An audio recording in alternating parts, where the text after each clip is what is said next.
जय गुरु जी। मृत्यु शैया पर जीवन दान। एक परिवार पिछले 45 वर्षों से राधा स्वामी का अनुयायी था।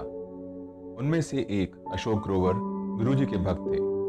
उन्हें जब अपने संबंधी का फोन आया कि उनके पिता मृत्यु शैया पर हैं, तो वह तुरंत घर गए। उनके पिता को लगातार हिचकियां आ रही थी और चिकित्सकों ने और कुछ न कर पाने में अपनी असमर्थता व्यक्त कर दी थी।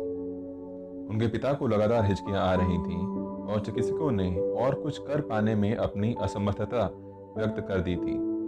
अशोक गुरुजी को पूरे मार्ग याद करते हुए उनको दिल्ली के अपोलो चिकित्सालय में ले गए और उनको गहन सेवा केंद्र में प्रवेश करा दिया।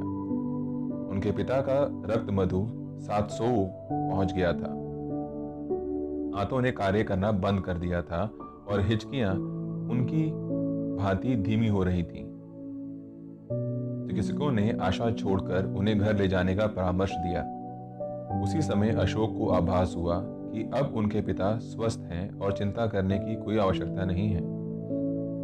अशोक को एक आवश्यक कार्य से जाना था, अतः वह गुरुजी की आज्ञा अनुसार बिना किसी सेवक के अपने पिता को चिकित्सालय में छोड़कर चले गए। अगले 2 दिन अशोक अति व्यस्त रहे और उन्हें चिकित्सालय से संपर्क करने का भी समय नहीं मिला। जब वह वापस आए तो उन्होंने अपने पिता को रोते हुए देखा।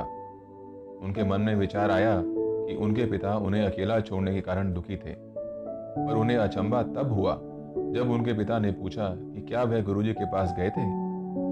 उनके पिता ने बताया कि कैसे अशोक के जाते ही उनके पिता को गुरुजी की सुगंध द्वारा उनकी उपस्थिति का आभास हुआ था और गुरुजी ने कहा, और वही राधा स्वामियों की हाल ने तेरे। पिता ने कहा कि उन्होंने बाबा जी से अपने को बचाने के लिए विनती करी थी, पर गुरुजी ने आकर उनकी रक्षा करी। गुरुजी ने उन्हें परीक्षण पुनः करवाने की सलाह दी। यह कार्यवाही 2 दिन तक चली। इस अवधि में उनके पिता को गुरुजी की सुगंध आती रही। परिणाम आने पर चिकित्सकों को विश्वास नहीं हुआ और अपनी पद्धतियों पर संदेह करने लगे। उनके अनुसार उनके पिता को कोई रोग नहीं था। उन्होंने एक इंसुलिन इंजेक्शन की सलाह दी, पर अशोक के पिता ने मना करते हुए कहा कि अब उन्हें औषधियों पर विश्वास नहीं रहा और उन सबसे बड़े चिकित्सक गुरुजी के परामर्श से ही उपचार कराएंगे। एक सप्ताह पश्चात अशोक के पिता गुरुजी के पास आए तो गुरुजी ने वही शब्द कहे, और वही राधा स्वामियों की हाल ने तेरे। फिर गुरुजी ने उन्हें बताया कि उन्होंने उन्हें नवजीवन प्रदान किया था।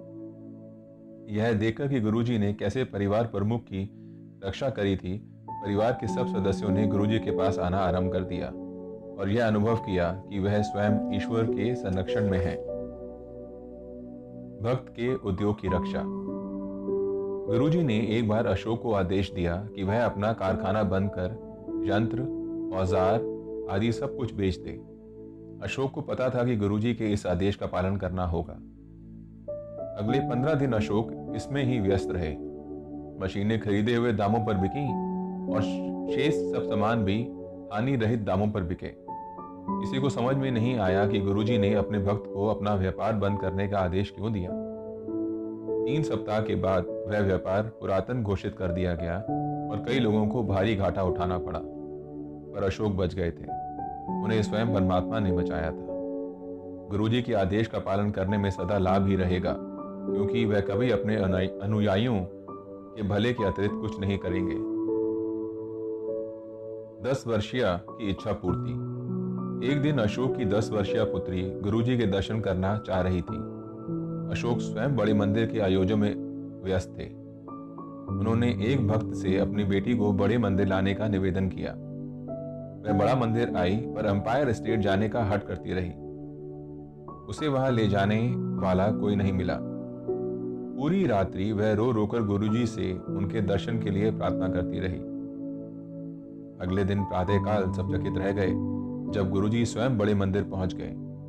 जब अशोक ने उनको बताया कि उनकी बेटी रात को उन्हें याद कर रही थी, गुरुजी मुस्कुराकर बोले कि इसी कारण वह उससे मिलने वहां आए हैं। गुरुजी की दया से उनकी बेटी अपनी कक्षा में प्रथम आई और तब से सदा एक प्रतिभाशाली बच्ची रही है। अशोक ग्रोवर, दिल्ली।